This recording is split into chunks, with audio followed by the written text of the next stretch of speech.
In the earlier exercise, we had developed the user interface for the Airship Control application.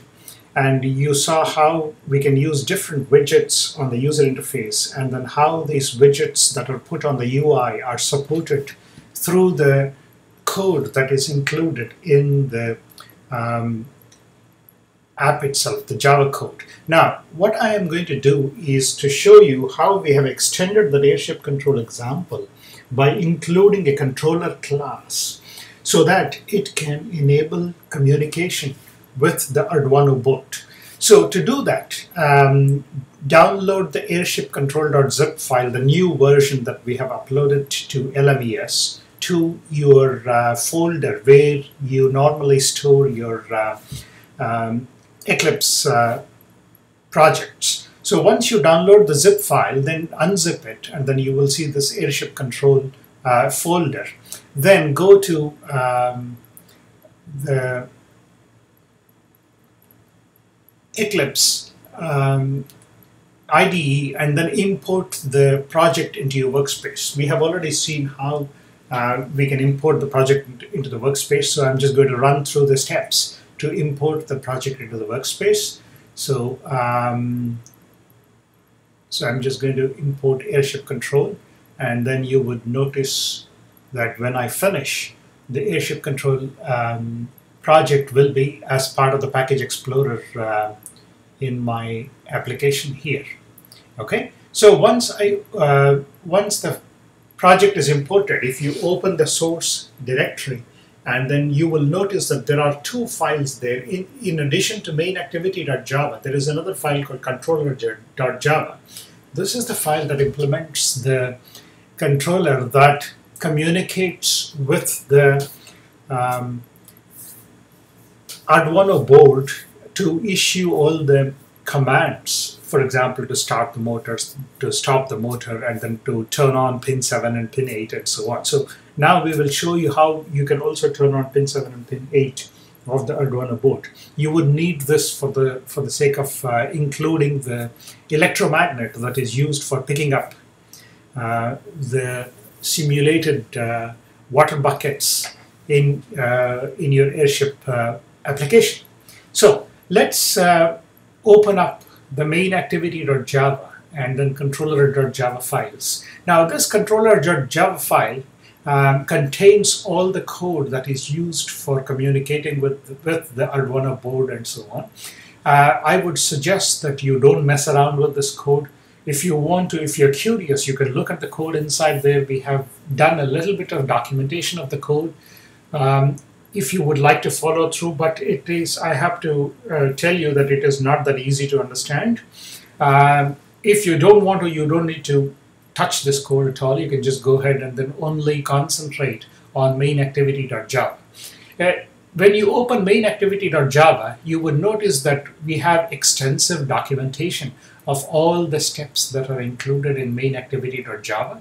So as you go into the code, you will notice that there are a lot of comments that are included in the code that sort of explains how each part of the code works in practice. Now, recall again, what are the steps to include anything on the user interface? To include any widget on the user interface, you will open this activity main.xml file. And then on the activity main.xml file, you will drag in the appropriate widget from the list onto the screen. And then after that, then you will go into main activity.java, and then you will include the appropriate code in order to activate that particular widget on the user interface. Now in this particular case, notice that this user interface is very much similar to the earlier Airship Control UI that you designed. In addition, we have two more switch widgets here. These two switch widgets are used to control pin 7 and pin 8. So you can turn on and off pin 7 and pin 8 in this particular case. Now in the code, we have already included the corresponding code to control these two switches. And now the remaining buttons are also activated, so you can use this Airship Control application as is for controlling your airship. This will work exactly like the 6 motors app that you have seen earlier. Now, what I would suggest for you to do is to redesign this user interface to whatever you want your Airship Control app to work as. So you might include additional buttons, for example, buttons that might turn on multiple motors at the same time, a button that will push the airship towards the right and to the left, and something that lifts the airship and then lowers the airship slowly, and so on. So the design of the UI is left to your own imagination. Now, what I have done through this particular example is to illustrate to you all the different UI widgets that can be used for designing the user interface, and also shown you the corresponding code that is used to activate these widgets on the screen. Now, let me switch back to main activity.java. Now, when you go into this code, you will notice, as I said earlier, you will notice a lot of documentation of all the items. Please read through each one of these comments to understand exactly what these things are doing. Now, to be able to use the controller class that we have included in this code, what I have done is I have documented here in this comment all the methods that the controller class exports for you to make use of. In particular, you will notice that we have here 1, 2, 3, 4, 5, 6, 7 different methods that are available for you.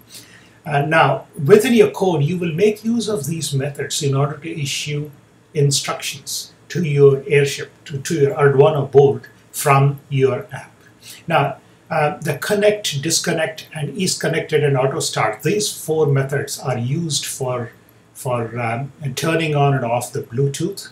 Now, we have already included the code down below here, which makes use of them, and I don't think you would need to be messing around with these 4 methods at all in your code. If you want to see how these 4 methods are actually used, if you go down in the code in this on checked changed listener for the switches that we have used, you see the use of these methods in here. Now, I don't expect you to understand this part of the code. You can just leave it as it is. Don't touch that part. Now, the 2 switches that we have included, the switch 1 and switch 2, are activated by this part of the code within the on checked change listener. So this part of the code listens for when you turn those switches on and off, and then initiates the appropriate methods for it. In particular, for switch 1, you notice that when switch 1 is turned on, then this particular controller's method, controller switch change, is called. So in this particular case, I am specifying that the first parameter is it identifies which particular switch it is, and the second parameter identifies what action I want to do. So in this case, I'm specifying that switch 1 has been turned on, so the corresponding action should be initiated by the controller for the on condition of this particular switch. Similarly, you will see that switch 1 off condition, and so on. So basically, these methods, switch on and switch off, basically allow you to turn pin 7 on and off within your code. If you don't want to mess around with this code, you can simply just leave it as it is, and then just use those 2 switches on the user interface as such for managing the electromagnet. Depending on which pin you attach your electromagnet to, either switch 1 or switch 2 would be useful for you to control the switching on and switching off of the electromagnet. Now, in addition, if you recall, on the user interface, we included several other widgets here. Now, for the Bluetooth connection, we have already seen the code that is being used there. Now, this particular one is the spinner, which allows you to select the motor. This is the seek bar that allows you to set the motor speed, and then the stop button, which when you click will stop all the motors. Now, how do I activate these using the controller? Now, if you go back to main activity.java, if you recall, the stop button's listener is called the on click listener. So if you go down the code, you will notice that the on-click listener is present here. And then here I identify the case where the stop button is clicked. And then when that is clicked, notice that I am calling this method of the controller saying controller.allStop. Basically, this method call ensures that all the motors on the airship are turned off, including pin 7 and pin 8. And then, so this is one way of making sure that your airship lands down on the ground. Once you turn off all the thrust, then your airship will land on the ground. Now, you can test and see whether the airship lands gently or whether it lands with a thud. That is up to you to ensure whether this is the way that you want to control turning off your airship. Okay, so this is how I make use of the all stop button. Now, in addition, notice that for the controller, in this documentation, you would notice that I have already shown you how I make use of switch change. I have already shown you how I make use of these 5 other methods in the code. Now, the one other method that we have left is the motor start. Now, this motor start method is used to set the speed of any particular selected motor. Now, for the motor start method, you need to specify the motor number, and then the second part is the velocity or the speed of the motor that you want to set. This can be any number from negative 255 to positive 255. Remember, that's the max duty cycle for your motors. So you can set this value to any value between minus 255 and plus 255. The motor index would range from 0 through 5 to specify motor 1 to 6. Remember the distinction. The motor index always runs from 0 through 5, but the corresponding motors are 1 through 6. So motor 1 is equivalent to index 0, motor 2 is equivalent to index 1, and so on. Now, within the code, how do I make use of this motor start? Now, in my code, what I am doing is, recall that I have on the user interface, I have the seek bar. So on the seek bar, based on where I set up the seek bar value, where I drag the seek bar to, that specifies the speed of the motor. The center point is speed 0. Left side is negative speed, meaning that the propeller will spin in the opposite direction. The right side is positive speed, which means the propeller will spin in the other direction. So remember that this motor speed is very, very sensitive. So even a small movement of the seek bar will suddenly increase and decrease the speed of the motor. So be very careful on how you make use of it. If you want to, you can scale this down. Instead of going from minus 255 to plus 255, you can simply change the value of the max duty cycle. You can set the max duty cycle value to a little something less than 255, maybe 120, so that the motor will operate at half the full speed, and so on. So that we leave it to you to determine what is the appropriate value for the max duty cycle. Of course, 255 is the maximum value that you can set it to. Okay, don't go beyond that. It won't work anyway. So I would suggest that you use a value either 255 or less than 255 for the max duty cycle. So you can simply change that in the code here. Now, how is motor start made use of? In my code, what I do is whenever you change the value of the progress bar, this particular method is activated. On progress change method is activated. In here, I am able to retrieve the information related to the selected speed value. So as you notice, I have the incoming parameter called progress, which specifies the speed value, which is either between minus 255 to plus 255, and my the progress value will be between 0 and 2 times 255, which is 500 and let's see, 255 should be 510. Okay, so you, in order to translate that into actual speed, you deduct the max duty cycle from it. Recall that the center point is 0 for your speed specification. So from progress value, you deduct max duty cycle, so that this result would go from minus max duty cycle to plus max duty cycle in this particular case.